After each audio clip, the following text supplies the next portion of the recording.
नमस्कार, आप देख रहे हैं बजरंग सेना केदारनाथ से राष्ट्रीय सचिव ओम प्रकाश केदार खंडी ने उस सभी यहाँ के मूल निवासी को विधवीरों को मकान दुकान किराए पर देने की बात की। तीर्थ की गरिमा और मर्यादा को ध्यान में रखते हुए आए दिन गैर हिंदू यहाँ व्यापार जिहाद की दृष्टि से श्री केदारनाथ धाम के पाट खुलते ही उनके अब्बा की जागीर समझकर मीट मांस और शराब का कारोबार अन्य सप्लाई के रूप में किया करते हैं। यह उत्तराखंड शासन और प्रशासन को पूर्ण रूप से प्रतिबंध कराना होगा। साथ ही आगामी यात्रा की तरह बजरंग सेना प्रदेश अध्यक्ष उत्तराखंड माया राम गोस्वामी, जिला अध्यक्ष रुद्र प्रयाग गीताराम सेनवाल व सभी सनातन प्रेमी पंचतत्वगम्य और अचपन शुद्धिकरण अभियान चलाने का कार्य करेंगे। राजस्थान से सुरेश हरबंस सिंह की रिपोर्ट।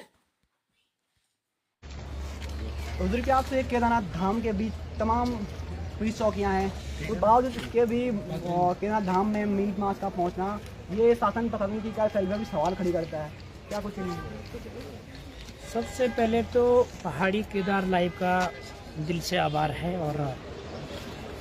आपको जैसे पता है सभी पहाड़ी केदार लाइव के जितने भी जो दर्शकगण हैं उन सभी को मेरा दिल से आभार है और शुभकामनाएं भी हैं कि 2 मई को हमारा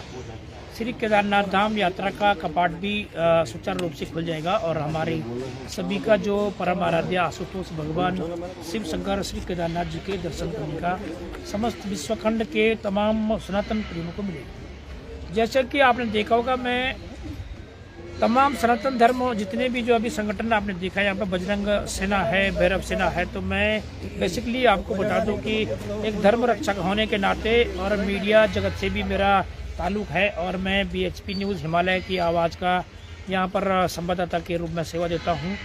समझना इसी बात को है कि सबसे पहले जिस प्रकार से आपने मेरे भाई एक सवाल किया है कि तमाम पुलिस चौकियाँ होने के बाद भी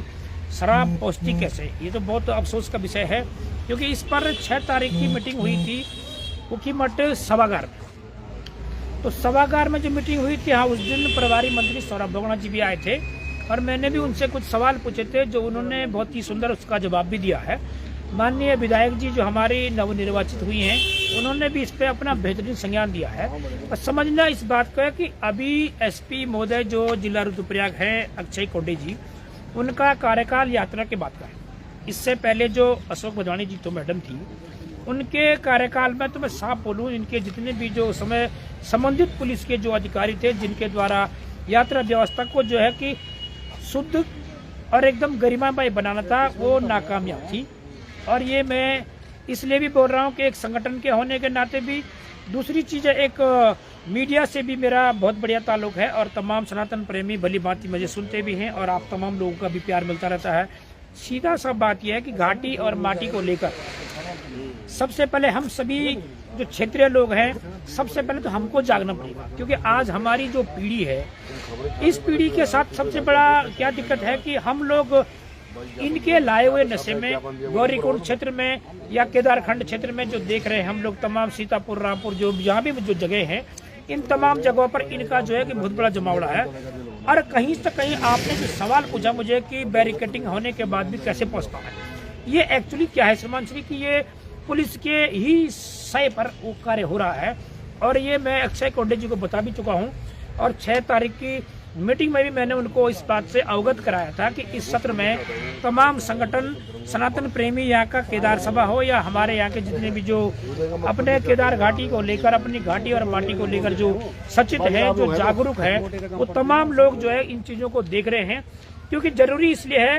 कि हमारा जो घाटी में जो इस प्रकार की गतिविधि बना रखी है, आने वाले जो चमोली घाट अन्य जगहों जो बच्चे आते हैं, इनका बिगड़ने का भी मुख्य कारण ये है कि नन्हे मुन्ने छोटे छोटे बच्चे हैं, चरस वहाँ मिलती है, शराब आपको वहाँ बढ़िया सी वहाँ मिल जाती है, नेपाली लोग छंग बनाते हैं। आए दिन वीडियो में आपने देखा होगा,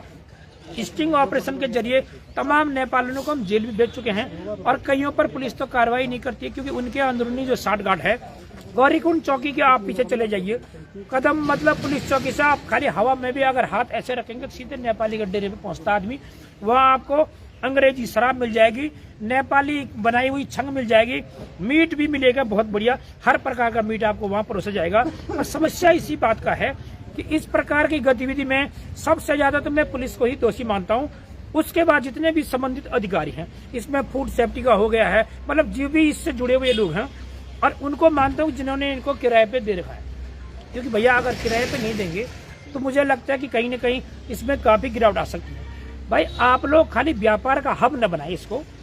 और कहीं ना कहीं अपनी जो घाटी की मर्यादा है, गरिमा है, उसको बनाए रखें। इसके लिए सभी पहाड़ी केदार के चैनल्स के माध्यम से मैं कहना चाह रहा हूँ कि वो जितना भी जो घाटी बाटी पर जो रोजगार करता है, वहाँ पर अपना घर का जो चूल्हे जलवाता है, जो वहाँ से उसके घर चलते हैं, तो भाई इसके लिए सभी को एकजुट होना पड़ेगा, एक मुठ होना पड़ेगा। और सबसे पहले जो हमारा हक हुकूकदारी है, जो हमारा वहाँ जन्म जन्मांतर का जो सिद्ध अधिकार, वहाँ पर हमारे घर वहीं से चलते भैया। बाबा केदारनाथ जी का आशीर्वाद होगा तो ही घर चलेगा, नहीं तो हमारे इस केदार घाटी के अगर केदार बाबा नहीं होता, समझना इसी बात को है कि हम वनमानुष और जंगली जानवरों के जैसे होते। तो समझना